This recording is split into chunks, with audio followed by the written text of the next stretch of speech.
Right, Anusha గారితో మాట్లాడదాం. అనుష గారు నమస్తే అండి. కీర్తన గారు. కీర్తన గారు నమస్తే అండి. నమస్తే అండి. కీర్తన గారు, మొన్న 4 రోజుల క్రితం మీరు పార్టీ ఆవిర్భావ దినోత్సవం జరుపుకున్నారు. చాలా పెద్ద ఎత్తున జరుపుకున్నారు. లక్షలాది మంది జనం, అసలు అక్కడ పట్టనంత జనం, పట్టనంత సంతోషం కార్యకర్తల్లో కూడా. ఇవాళ టీడీపీ కూడా 43వ వార్షికోత్సవ ఆవిర్భావ దినోత్సవం జరుపుకుంది. చాలా ఆనందంగా వీళ్ళు కూడా జరుపుకున్నాము. మాకు ఇది ఒక పండగ రోజు. మీరు ఎలా అయితే ఆ రోజు ఆవిర్భావ దినోత్సవం పండగ రోజు మాకు అనుకున్నారో, టీడీపీ కూడా అదే విధంగా అనుకుంటుంది. బట్ ఏంటి, ఇప్పుడు మీరు కూటమిగా ఏర్పడి ముందుకు వెళ్తున్నారు. మరి ఈ దినోత్సవాన్ని మీరు ఎలా జరుపుకున్నారు? ముందుగా మీకు అలాగే పాల్గొన్న పెద్దలకి, ప్రైమ్ వీక్షకులకు నమస్కారం. ప్రతి ఒక్క టీడీపీ కార్యకర్తకి, కార్యవర్గానికి, అందరికీ కూడా ఈ రోజు ఒక పండుగ రోజు. నిజంగా ఒక పార్టీ 43 ఏళ్ళు నడపాలంటే సాదాసిదాన విషయం కాదు. ఎన్నో ఒడిదుడుకులు, అవమానాలు, ఎన్నో ఛాలెంజెస్ ఎదుర్కొని ఆ ప్రస్థానాన్ని మొదలుపెట్టి ఇప్పటిదాకా తీసుకొని వచ్చి అదే గ్రాఫ్ ని కంటిన్యూ చేయడం కూడా నిజంగా అది ఆ నాయకుల యొక్క గొప్పతనం, ఆ పార్టీ క్యాడర్ యొక్క గొప్పతనంగా మనం భావించాలి. ముఖ్యంగా ప్రతి ఒక్క కార్యకర్త ప్రాణం పెట్టి పనిచేస్తేనే ఈ రోజు పార్టీ ఉనికి ఉంటుంది.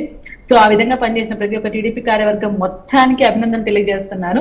ఎందుకంటే నేను కూడా జనసేన పార్టీ రిప్రజెంటేటివ్ గా ఉన్నప్పుడు నాకు మొన్న ఆవిర్భావ దినోత్సవం రోజు ప్రతి ఒక్కరికి మా ప్రస్థానాన్ని తలుచుకుంటూ మేము ఎన్ని కష్టాలు పడ్డామో, బాస్ ఎన్ని కష్టాలు పడ్డారు, ఆయన ఎలాంటి లైఫ్ స్టైల్ లీడ్ చేసేవాడు, ఈ రోజు ఎలాంటి ఇబ్బందులు పడుతున్నారు ఆయన చెప్తూ ఉంటే అవన్నీ మా కళ్ళలో నీళ్లు తెప్పించాయి. సో అదే అనుభూతి వాళ్ళల్లో కూడా ఉంటుంది. ఎవరి పార్టీ గొప్పతనం వాళ్ళకి తెలుస్తూ ఉంటుంది, ఆ ఒడిదుడుకులు కూడా వాళ్ళకే తెలుస్తుంటాయి.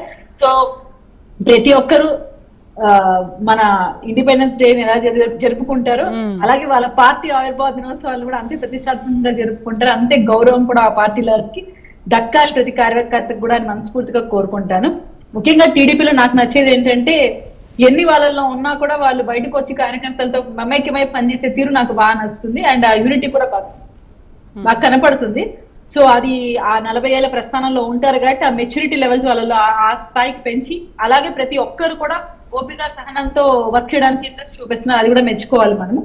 అలాగే జనసేన పార్టీ కూడా ఉడుకు రక్తం, పవన్ కళ్యాణ్ గారి మీద ఎమోషనల్లీ అటాచ్డ్ ఉన్న ప్రతి ఒక్కరు జనసేన పార్టీ సిద్ధాంతాలకు అనుగుణంగా ఆయనని కంచు కోటలాగా, ఒక కవచం లాగా ఆయన కాపాడుతూ ఉంటారు. ఆయన చంద్రబాబు నాయుడు గారికి మద్దతు ఇచ్చిన రోజు ఆయన రోడ్డు మీద ఆపేస్తే అక్కడికి ఎవరికి పిలుపు ఇవ్వలేదు, ఏమీ లేదు. ఎలా వచ్చేసారు అంత జనం పవన్ కళ్యాణ్ గారు రోడ్డు మీద ఉన్నారంటే ఆయన కాపాడుకోవాలి, ఆయనకి ఏమైనా ఇబ్బంది కలిగిస్తుందేమో ప్రభుత్వం, హఠాత్తున లక్షలాది మంది ఆడికి వచ్చి ఆయన్ని ప్రొటెక్ట్ చేయడానికి నిలబడ్డారు. సో ఒక సైన్యం లాగా, ప్రైవేట్ సైన్యం లాగా ఆయన నిలబడ్డారు. ఆ అభిమానం కూడా పవన్ కళ్యాణ్ గారికి దక్కుతుంది. అటువంటి నాయకుడు ఎందుకు పయనిస్తున్నందుకు నిజంగా మేము గర్వపడుతూ, ప్రతి ఒక్క పార్టీ మనుగడ ఇలాగే సాగుతూ ఆ కార్యవర్గాన్ని కూడా గమనించుకుంటూ, గుర్తించుకుంటూ ఆ పార్టీలు కూడా ఇలాగే మంచి ప్రస్థానాన్ని కంటిన్యూ చేయాలని మనస్ఫూర్తిగా కోరుకుంటాను.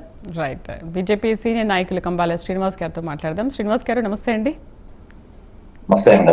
శ్రీనివాస్ గారు, కూటమిలో కూడా మీరు కీలక